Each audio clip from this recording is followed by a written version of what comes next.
যখন আবার দ্বিতীয় তাকের মধ্যে পা রাখলেন, দ্বিতীয় তাকে পা রাখলেন, তখন বললেন আমিন। যখন আবার তৃতীয় সিঁড়ির মধ্যে পা রাখলেন, বললেন আল্লাহুম্মা আমিন, আমিন বললেন। জুমার শেষে মসজিদ নববীর মধ্যে সাহাবায়ে কেরাম বললেন, ইয়া রাসূলুল্লাহ, ইয়া হাবিবাল্লাহ, অদ্যবধি আপনি মিম্বারের সিঁড়ির উপরে তাকের উপরে পা রাখা তিন তাকের উপরে তিনবার বললেন আমিন, আমিন, আমিন। ইতিপূর্বে আর এমন শব্দ কোনদিন এই মসজিদে নববীর মধ্যে আপনি কোনদিন করেন নাই। আজকে আপনি কেন আমিন, আমিন, আমিন বললেন? কিছুই বুঝি নাই। তখন রাসূলুল্লাহ সাল্লাল্লাহু আলাইহি ওয়াসাল্লাম বললেন, সাহাবীরা রে, তোমরা শুনে রাখো, এ সাহাবায়ে কেরাম তোমরা শুনে রাখো, আমি যখন মিম্বারের সিঁড়িতে পা রাখলাম, জিবরাইল আলাইহিস সালাম আমার কানে এসে বলে গেল, ধ্বংস হোক, ধ্বংস হোক ওই বান্দা, যে বান্দা রমজান পাইল, রমজান পাইয়া তার গুনাহ মাফ করাইতে পারলো না, ধ্বংস হোক ওই ব্যক্তি। তখন আমি বললাম আমিন। নবীজি আমিন বললেন, বদদুয়াটাকে আরো মজবুত বানাইলেন, শক্ত করে দিলেন, হাত বানাইলেন। আবার যখন আমি দ্বিতীয় সিঁড়ির মধ্যে পা রাখলাম, দ্বিতীয় সিঁড়ির মধ্যে পা রাখার পরে জিবরাইল আমার কানে কানে বলল, ধ্বংস হোক ওই বান্দা, যে বান্দার সামনে নবীজির নাম উচ্চারণ করা হয় কিন্তু বান্দা দুরূদ শরীফ পড়ে না, ধ্বংস হোক এই ব্যক্তি। আমি বলছি আমিন। আবার যখন তৃতীয় সিঁড়িতে পা রাখলাম, জিবরাইল আলাইহিস সালাম আমার কানে কানে বললেন, ধ্বংস হোক ওই ব্যক্তি, ওই বান্দা বান্দি, যে তার পিতা মাতাকে পাইল কিন্তু পিতা মাতার গুনাহ মাফ করে তাকে জান্নাতের মেহমান বানাইতে পারলো না, ধ্বংস হোক এই ব্যক্তি। তখন আমি বললাম আমিন, তখন আমি বললাম আমিন, ধ্বংস হোক এই ব্যক্তি। এই যে তিনবার আমিন আমিন বইলা বদদুয়াটারে মজবুত বানাইলেন। এখন ভাববার বিষয় হলো, এ বাজার, রমজান পাইও যদি গুনাহ মাফ না করাইতে পারি, নবীজি বলছে আমিন, আল্লাহ তুমি কবুল করো, এরারে ধ্বংস করে দাও। রমজান পাইও যে গুনাহ মাফ করাইতে পারলো না, ধ্বংস হোক ওই ব্যক্তি, হালাক হোক ওই ব্যক্তি। অথচ রমজান আমি পাইলাম কিন্তু আমার আমলের কোনো পরিবর্তন নাই, আমার জিন্দেগির কোনো পরিবর্তন নাই। নবীজি বলছে আমিন, আল্লাহ তুমি এরে ধ্বংস করিয়া দাও। আল্লাহ না করেন যদি এই বর্তমান আমার মতো কপাল পরা মতো বাকার তকদিরে লাইগা যায়, আমার ধ্বংস নিশ্চিত। এই জন্য রমজানের শেষ, জীবনের শেষ রমজান মনে করে, জীবনের শেষ রমজান মনে করে আমলের জিন্দিগিকে সাজানো, আমল দিয়া জিন্দিগি পরিহার করা নয়, আমল দিয়া জিন্দিগিকে সুন্দর করে সেটিং দেওয়া। জীবনে আমার বন্ধু বান্ধব কতই তো কবরে চলে গেল, আমার বাপ চাচা আত্মীয় স্বজন কবরে চলে গেল, এখন আমার পাড়ার সামনে দণ্ডায়মান।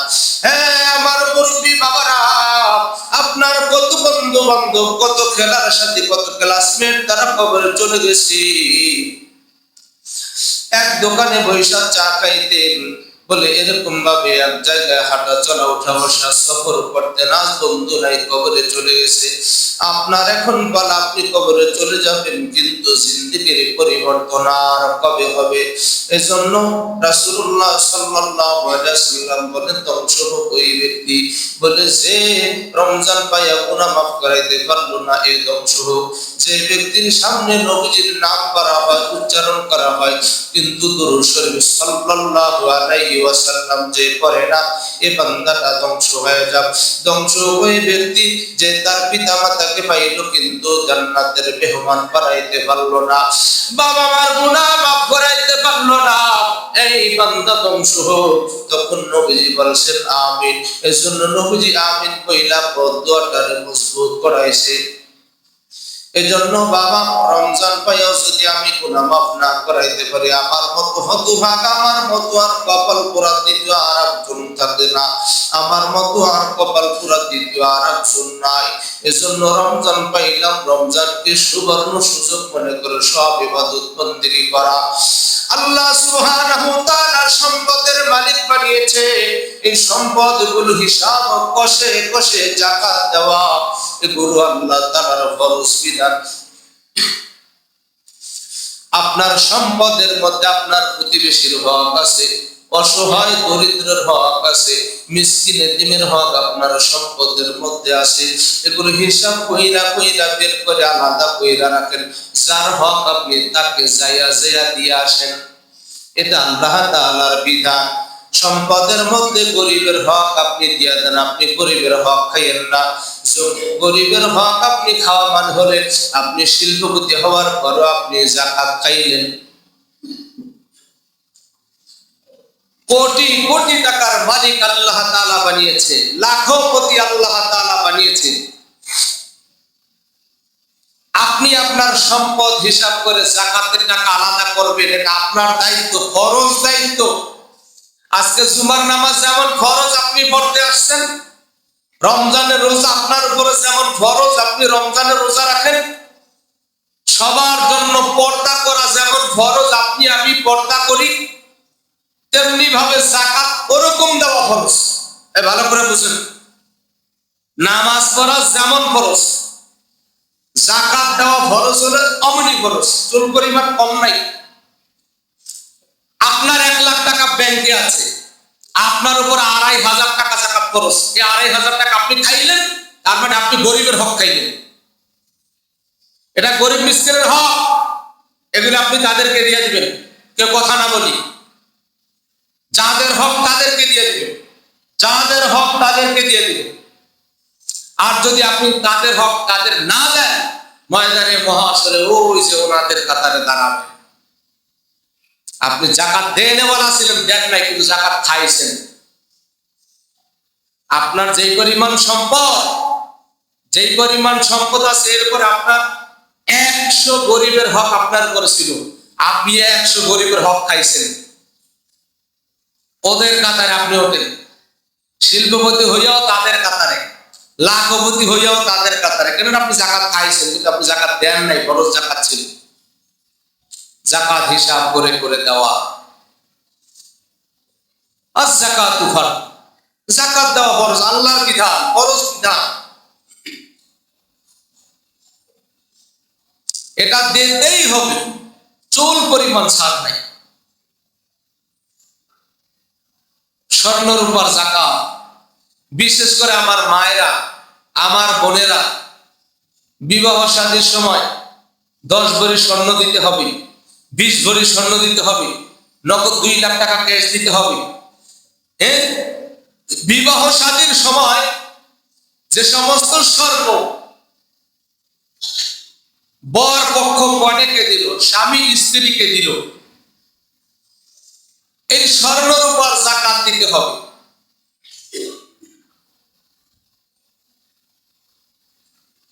এটাও আল্লাহ তাআলা ফরজ করছেন আমার মায়েদের উপরে, বোনদের উপরে।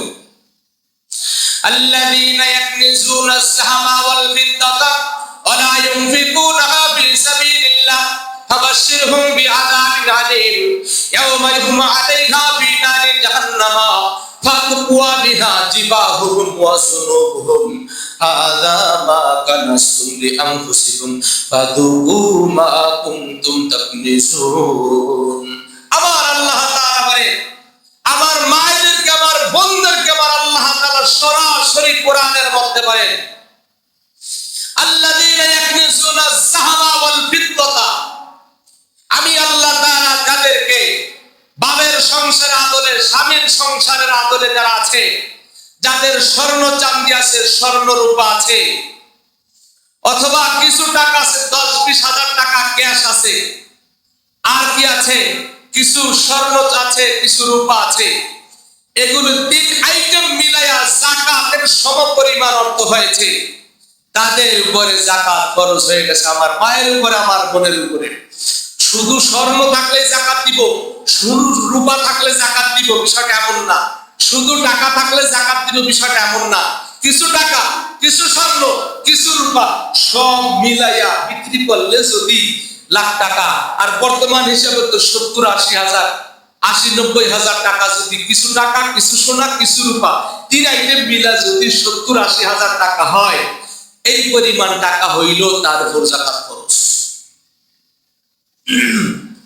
আমার মায়েদেরকে বলছি, মা কান খাড়া করে শোনেন, আপনার আপনার স্বামী আপনাকে কিছু স্বর্ণ দিয়েছে, আপনার স্বামী আপনাকে কিছু রূপা দিয়েছে, অথবা আপনার নাই, আপনার ছেলে মেয়ের কিছু রূপা আছে, পায়ের নুপুর আছে, হাতের গয়লা আছে, গলার চেইন আছে, অনেক কিছু থাকে।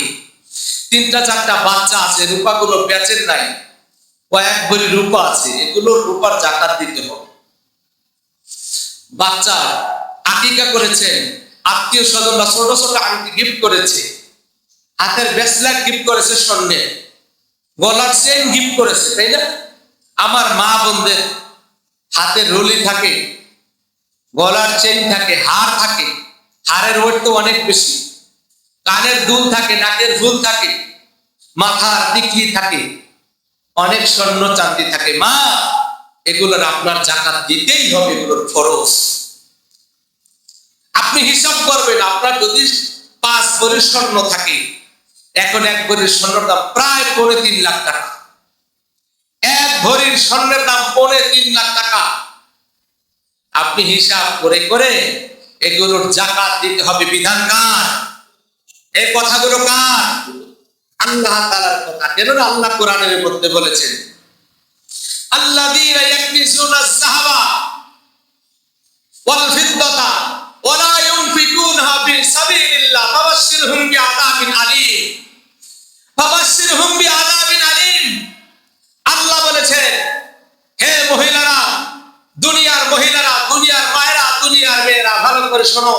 তোমাদেরকে আমি আল্লাহ তাআলা স্বর্ণের মালিক বানিয়েছি। কিছু স্বর্ণ তোমার বাপের সংসারে থাকার পরে তোমার বাবা তোমাকে স্বর্ণ চাঁদি দিয়েছে বিবাহ হওয়ার আগে। অনেক আদরের মেয়েদেরকে বাবা মা স্বর্ণ চাঁদি দিয়ে আত্মীয় স্বজনরা দেয়। জন্ম হয়েছে, খুশি হয়ে কিছু দিয়েছে, আকিকা করেছে কিছু দিয়েছে, ছেলে হয়েছে, মুসলমানি করাইছে কিছু দিয়েছে। এগুলো পাইলো বাপের মায়ের সংসার থাইকা। এরপরে এই ছেলেটা বিবাহ করার পরে বন্ধু বান্ধবরা হাতের আংটিও দেয়, গলার চেইনও দেয় শ্বশুর বাড়ি থেকে। এই মেয়েটাকে বিবাহ দিলে ওই স্বামীর পক্ষ থেকে 5 ভরি 10 ভরি স্বর্ণ দিল। এগুলোর জাকাত অবশ্যই অবশ্যই অবশ্যই দিতে হবে। কেননা এগুলো আল্লাহ তাআলা বলছেন, এগুলো আপনাকে জাকাত দিতে হবে। একটু হিসাব করে করে 1 লাখ টাকায় 2,500 টাকা। এখন কাহার যদি 5 ভরি স্বর্ণ থাকে, নতুন স্বর্ণের দাম হলো 1 হিসেব, পুরন স্বর্ণের দাম হলো 1 হিসেব। 21 ক্যারেট স্বর্ণের দাম 1 হিসেব, 22 ক্যারেট স্বর্ণের দাম আর 1 হিসেব। হিসাব করে করে সোনার ও স্বর্ণকার যারা আছে, মার্কেটে গিয়ে আপনি হিসাব করে করে জাকাত দিতে হবে। কেননা আল্লাহ বলছে আপনি জাকাত দেন। আল্লাযীনা ইয়াকনিজুনা আয-যাহাবা ওয়াল ফিদ্দা, যারা স্বর্ণ এবং রূপার জাকাত দেয় না, ওয়ালা ইউনফিকুনহা ফি সাবিলিল্লাহ, হিসাব করে করে অর্থগুলি আমি আল্লাহর রাস্তায় ব্যয় করে না, গরিব মিসকিনদেরকে দেয় না। সাবধান মহিলারা, মায়েরা, বোনেরা, মেয়েরা, ফাবাশশিরহুম বিআযাবিন আলীম। হে নবী, এই সমস্ত মহিলা মা বোনদেরকে আপনি আযাবের সুসংবাদ দেন। সুসংবাদ। আযাবের কি সুসংবাদ হয়? আযাবের হয় দুঃসংবাদ। খারাপ কোন সংবাদ হলে না হয় দুঃসংবাদ। তো আল্লাহ কেন বললেন সুসংবাদ? সন্তান কাজ করে না, কাজ করতে চাইতে পারে, বাবা মার সাথে রাগ করে বাবা মার কাছে মোবাইল চাইছে, আইফোন, 1 লাখ টাকা দামের, বাবা মা আইফোন কিনা দেয় না, সংসারের অভাব, কাজকর্ম করে না। তখন দুপুরের সময় বাড়ির চারপাশে ঘরে বন্ধু বান্ধবকে রাস্তায় দাঁড়াই থাকে, খাইতে যায় না। যাও, মা কই যাইতে গেলে জন্মের খাওয়ান খাওয়াইব। ছেলে কাজ করে না, বাবা কইছে আজকে জন্মের খাওয়ান খাওয়াইব। এটা কি ভালো উদ্দেশ্যে কইছে না ধমকের স্বরে কইছে? রাগের স্বরে কইছে। আল্লাহ এরকম স্বরে কইছে। সুসংবাদ দেন, আযাবের সুসংবাদ। আযাবের সুসংবাদ হয় না, দুঃসংবাদ হয়। সন্তান যেমন বাবা মার কথা না মানলে কইছে জন্মের খাওয়ান খাওয়ামো, তো আইও খাইলে। এই যে ধমক দিয়া এটা দুঃসংবাদ দিছে, কইছে আইও খাওয়ামু, আসলে কি খাওয়াইবে? উত্তম মাধ্যম খাওয়াইবে, এইটা বুঝাইছে। আর আল্লাহ কইছে যে ফাবাশশিরহুম বিআযাবিন আলীম, এর আযাবের সুসংবাদ দেন। বাবা মা যেমন খাওয়ানোর সুসংবাদ কইছে আইলো খাওয়ামু, আল্লাহ কইছে হ্যাঁ আইও এর সুসংবাদ দিয়া দেন, কষ্টের সুসংবাদ। এরকম সুসংবাদ আল্লাহ দিছে আমার মা বোনদেরকে। তারা যারা স্বর্ণ চাঁদির জাকাত দেয় না, যারা, এরপর আল্লাহ তাআলা ছেড়ে দেন ইয়াউমা আলাইহা ফি নারি জাহান্নামা ফাতুকু জিবাহুম ওয়া যুনুবুহুম ওয়া জুহুরুহুম হাযা মা কানাসতুম লিআনফুসিকুম ফাযুকু মা কুনতুম তাকনিজুন। আমার আল্লাহ তাআলা বলে, যেই সমস্ত মায়েরা, যেই সমস্ত বোনেরা, যেই সমস্ত মহিলারা এই স্বর্ণ চাঁদি থাকার পরে হিসাব করে যাকাত দেয় না,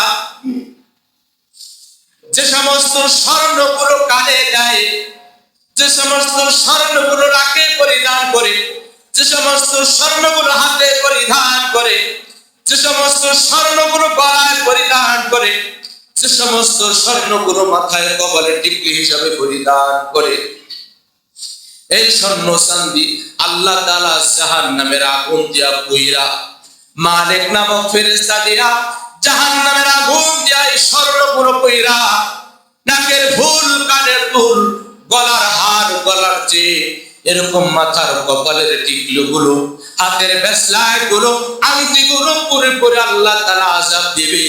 এগুলো আযাব দিলে লোহা যেমন আগুনে পড়লে যেরকম ভাবে গরম হয়, স্বর্ণরূপা আগুনে পড়লে তার চাইতে বহু বহু গুণে আযাব এরকম কষ্টকর, গরম বেশি হয়, তাপ বেশি হয়। ইয়াউমা ইউহমা আলাইহা ফি নারি জাহান্নামা ফাতুকু বিহা জিবাহুম। আল্লাহ বলছে জিবাহুম ওয়া যুনুবুহুম ওয়া জুহুরুহুম। আল্লাহ তাআলা বলছে এই স্বর্ণ চাঁদিগুলো আমি আল্লাহ তাআলা পাত বানাবো, আবার পাত বানাবো, প্লেট বানাবো, প্লেট বানায়া তাদের এরকম ভাবে পাঁচরে পৃষ্ঠদেশে এরকম ভাবে আগুনের পাত বানায়া সাপ দিব, কপালে সাপ দিব, চেহারার মধ্যে সাপ দিব, এরকম গলার মধ্যে সাপ দিব, পেট পিঠের মধ্যে সাপ দিব, গালের মধ্যে সাপ দিব। আমার মায়েদেরকে আল্লাহ তাআলা বলে, হে দুনিয়ার মহিলারা, তোমাদেরকে আমি আল্লাহ তাআলা স্বর্ণের মালিক বানাইছি। বাবার সংসারে তাই স্বর্ণ পাইছো, স্বামীর সংসারে গিয়ে তোমরা স্বর্ণ পাইছো, এগুলো হিসাব করে করে তোমরা স্বর্ণের যাকাত দিবা।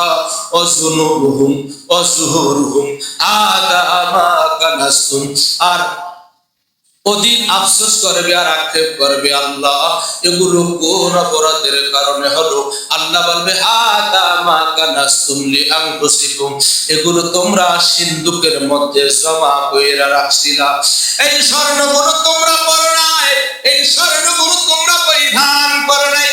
তোমার বাবার সংসার থেকে যে স্বর্ণগুলো পেয়েছো, স্বামীর সংসার থেকে যে স্বর্ণগুলো পেয়েছো, এগুলো হিসাব করে করে যাকাত দাও নাই। সিন্ধুকের মধ্যে রাখছো, আলমারির মধ্যে রাখছো, সুকেসের মধ্যে রাখছো, ব্যাংকারের মধ্যে ব্যাংকার অফিসারদের কাছে জমা করে রাখছো, এগুলো হিসাব করে করে তোমরা যাকাত দাও নাই। হাযা মা কানাসতুম, এগুলো হলো ওই গোপন ধন, ওগুলো হলো ওই গুপ্ত ধন যেগুলো সিন্ধুকের মধ্যে জমা করে রাখছিলা, আলমারির মধ্যে রাখছো, মিটকেসের মধ্যে রাখছো, ব্যাংকের অফিসারদের কাছে জমা রাখছো। এগুলোর যাকাত তুমি বছর বছর গেছে দাও নাই। এগুলোর হক গরিবের ছিল, গরিবের তাই হক থেকে বঞ্চিত হয়েছে। এজন্য তোমাদেরকে গুপ্ত ধনের শাস্তি তোমাদেরকে দেওয়া হচ্ছে। এজন্য ভাই ও দোস্ত আর বুজুর্গ, আজ আমার কানাসতুম লিআনফুসিকুম ফাযুকু, আল্লাহ বলেন ফাযুকু আযাব, এদের আযাব আর ডাবল করা, আযাব আর বৃদ্ধি করা, আযাব বাড়াইতে থাকো, বাড়াইতে থাকো। ও জাহান্নামের ফেরেশতা বার করে জাহান্নামের মধ্যে ঢোকো, জাহান্নামের মধ্যে ঢুইকা এই সমস্ত মহিলা পুরুষ যারা স্বর্ণ রূপা যাকাত দেয় নাই, এদের আযাব আরো বাড়াই দাও, আযাবের পরিমাণ আরো বাড়াই দাও। ফাযুকু মা কুনতুম তাকনিজুন, এই যে গোপন সম্পদ জমা করে রাখছে, এগুলোর যাকাত দাও নাই, এগুলোর আযাব আজকে তোমরা আস্বাদন করে, এগুলোর আযাব আজকে তোমরা ভোগ করো। ওদিন সব পরায় বন্যায় আল্লাহ তাআলা হিসাব নেবে। এরকম যাদের উপর আল্লাহ তাআলা যাকাত খরচ করেছে, সম্পদ দিয়েছে, টাকা পয়সা দিয়েছে, হিসাব করে যাকাত দিয়া দিব।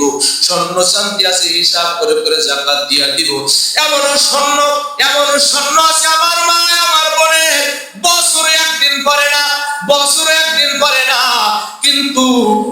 এরকম স্বামী স্বর্ণ দিল 5 ভরি, স্বামী স্বর্ণ দিল 10 ভরি, কিন্তু কোনোদিন স্বামীরে দেখাই নাই। অন্যের বিবাহ সময় খালাতো ভাই, মামাতো ভাই, চাচাতো ভাই, প্রতিবেশী, বন্ধু মহল, বয়ফ্রেন্ড গার্লফ্রেন্ড বিবাহ অনুষ্ঠানে এই সোনা চাঁদি, মাথার টিকলি, গলার হার পয়রা পর পুরুষের দেখার জন্য আমার বাংলাদেশের মা বোনেরা যায়। স্বামী 10 ভরি স্বর্ণ দিল, 5 ভরি স্বর্ণ বিদেশ থেকে টাকা দিয়া কিনা পাঠাইলো। কোনোদিন স্বামীর মন খুশি করার জন্য এরকম 10 বছরে কোনোদিন স্বামীরে পয়রা দেখায় নাই। এগুলো তুমি বিদেশ কামাই করে করে আমারে দিছিলা, এগুলো আজকে পড়লাম, দেখো তো আমারে কেমন দেখা যায়। স্বামী বেচারা তো কষ্ট করলো, কোনোদিন স্বামী বেচারারে দেখায় না। দেখালো খালাতো ভাই, মামাতো ভাই, চাচাতো ভাই, বয়ফ্রেন্ড আর গার্লফ্রেন্ড, প্রতিবেশী, গায়ে হলুদ কোন অনুষ্ঠানে গিয়া পর পুরুষের দেখাইলো। এরকম ভাবে ইতিহাস বাংলাদেশে আছে না নাই? বাংলাদেশের এরকম ইতিহাসের অভাব নাই। স্বামী কষ্ট করলো, মাথার ঘাম পায়ে ফেলাইয়া বিদেশ করলো। 1 যুগ 12 বছর, 2 যুগ 24 বছর, 3 যুগ 36 বছর স্বর্ণ চাঁদি দিল বিবিকে। 36 বছর বিদেশ করার পরে এরপরে দেশে আসলো, কিন্তু যতবারই আইসে কোনদিন স্বামীরে বইরা দেখাই নাই। কিন্তু এরকম ভাবে গায়ে হলুদ অনুষ্ঠান, লগ্ন অনুষ্ঠান, বিবাহের অনুষ্ঠান, 16 ডিসেম্বর, 26শে মার্চ, 21শে ফেব্রুয়ারি, 31st নাইট, ভ্যালেন্টাইন ডে, যত আত্মীয় স্বজনের সাথে ঘুরতে গেছে, ফিরতে গেছে, যত জায়গায় কক্সবাজার, কুয়াকাটা গেছে, এগুলো পরিধান করে গেছে। স্বামী বেচারা মাথার ঘাম পায়ে ফেলায় এগুলো অর্জন করে দিল বিবির জন্য। কোনদিন এই স্বামী বেচারা অসহায়ের মতো খালি কিন্নাই দিছে, কোনোদিন বলার সাহস পাই নাই, এত স্বর্ণ চাঁদি দিলাম, কোনোদিন তো আমারে বইরা দেখাইলা না কেন না? এই স্বামী আর এক জায়গায় ধরা বিয়ার সময় যৌতুক নিছিল, কিছু খাট পালং নিছিল, কিছু এসি নিছিল। এই কারণে বিবিরও কোনোদিন কইতার না পয়রা দেখাও না কা। কিছু স্বামীও বিবির কাছে ধরা, কিছু বিবিও স্বামীর কাছে ধরা। হ্যাঁ, টোনাও যেমন টুনিও তেমন, সবাই সবার কাছে ধরা। এজন্য মেরে মোহতারাম ভাইও, আমার মায়েদেরকে বলছি, মা এই স্বর্ণগুলো হিসাব নিকাশ কইরা দিয়া দিয়ে মরার পরে এগুলোর আযাব থেকে কারো রেহাই নাই, কেহ নিস্তার পাবেন না। এজন্য এগুলো হিসাব করে করে যাকাত দিবেন। মা, হিসাব করে করে যাকাত দিবেন। ভাই, যাকাত কয়জনে দেই? যাকাত কয়জনে দেই? যে রিক্সা চালায়, ঋণ পিন নাই। আমার তো বিশ্বাস কিছু কিছু রিক্সা চালক, তাদের কাছেও 1 লাখ, 1.5 লাখ, 2 লাখ টাকা আলহামদুলিল্লাহ আছে। ছোটখাটো ব্যবসা করে, এদের ব্যাংক ব্যালেন্সও 1-2 লাখ টাকা আছে। যদি আপনার কাছে, আপনি জানেন আপনার কাছে 2 লাখ টাকা আছে, 5,000 টাকা দিয়ে দিবেন যাকাত আপনার। তার মানে আপনি মনে করতেছেন 1,95,000 বিল হয়ে গেল, 5,000 কমে গেল না? না, আপনার চোখ আর আল্লাহর চোখ এক না। আপনার আর আমার চোখে 5,000 কমে গেছে, আর আল্লাহর চোখে দেখাচ্ছে আমি তোরে 5 লাখ টাকার মালিক বানাইছি। যাকাতে সম্পদ কমে না, আল্লাহ বলছে বাড়ে। হিসাব করে করে দিয়ে দিবেন, যাদের হক তাদেরকে দিবেন, নাই তো আপনিও ওদের কাতারে দাঁড়াই। তো মেরে মোহতারাম ভাই, দোস্ত আর বুজুর্গ, যেহেতু অর্ধেকের বেশি রমজান চলে গেছে, রাসূলুল্লাহ সাল্লাল্লাহু আলাইহি সাল্লাম ওনার জীবদ্দশায় যত বছর পয়সা ছিল তত বছর মসজিদে ইতিকাফ করেছেন 10 দিন। ইতিকাফ করা সুন্নাত, ইতিকাফ করা সুন্নাত। সারা পৃথিবীর মধ্যে যত জিন আর ইনসান যেই পরিমাণ নেকি অর্জন করে, যেই পরিমাণ সওয়াব কামায়, যিনি ইতিকাফ করে ওনার আমলনামা সারা পৃথিবীর সমস্ত নেককারদের নেকির একটা অংশ আল্লাহ তাআলা ওনার আমলনামা জমা করেন। যিনি মুতাকিফ ইতিকাফ করেন, কেননা ইরানের যুদ্ধ চলতেছে আমেরিকার সাথে, ইসরায়েলের সাথে। আল্লাহ না করেন যদি বাংলাদেশ আর ভারত জিহাদ শুরু হয়ে যায়, যুদ্ধ শুরু হয়ে যায়, এই রমজান মাসে সবাই এই মহল্লার 100 মানুষ গেল, ইতিকাফকারী ব্যক্তি যাইতে পারবে না, ঠিক না বেটি? ইতিকাফ ভঙ্গ হয়ে যাবে। তার মানে আল্লাহ রাসূলের ঘোষণা হলো, যিনি মুতাকিফ ইতিকাফ করে ওনার আমলনামায় আল্লাহ তাআলা জিহাদের সওয়াব দান করবে।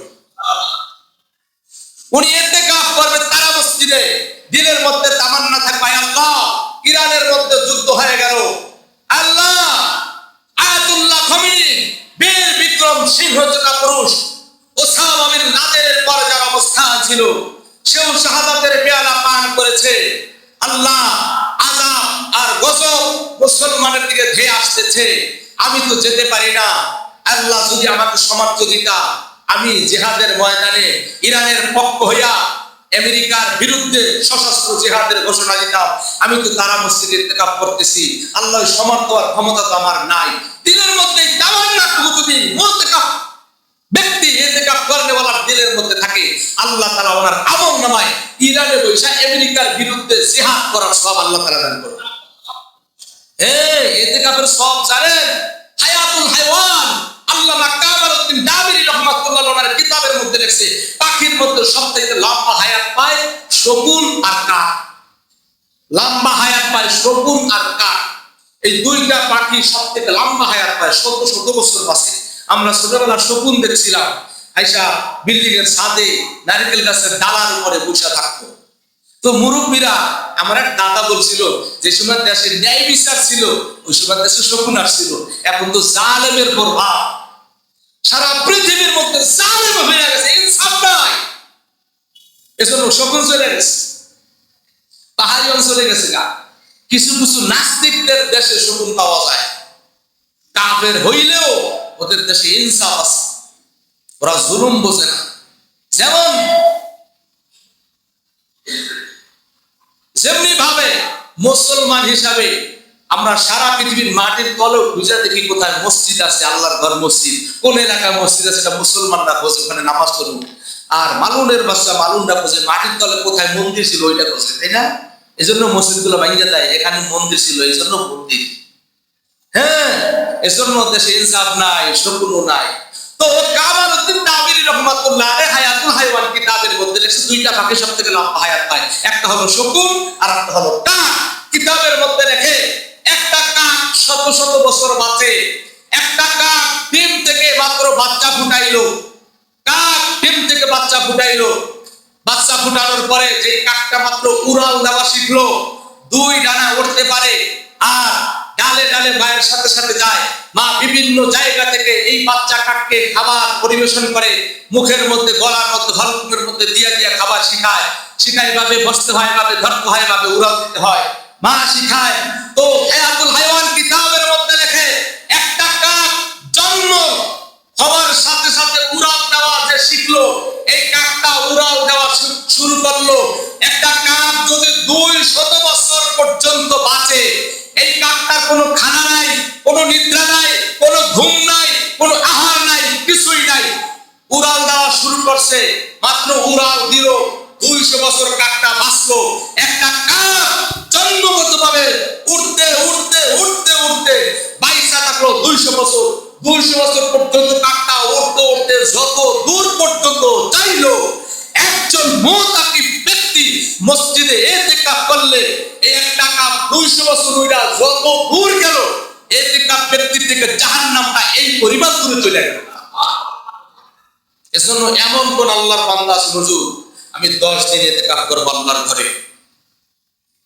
মাশাআল্লাহ, নারে তাকবীর, নারে তাকবীর। এরা ফুলুস পাওয়ার লাগে বয় না, মুতাকিব ব্যক্তিরা ইতিকাফ করে বলেন কার সন্তুষ্টির জন্য? আল্লাহর সন্তুষ্টির জন্য। ওনাদের লাভের কথা হলো পরে, ওনাদের আগে চিন্তা হলো সওয়াব, ২ নম্বর চিন্তা হলো মহল্লা ব্যক্তিকে গুনাহমুক্ত রাখা, ঠিক না বেটি? এই মসজিদের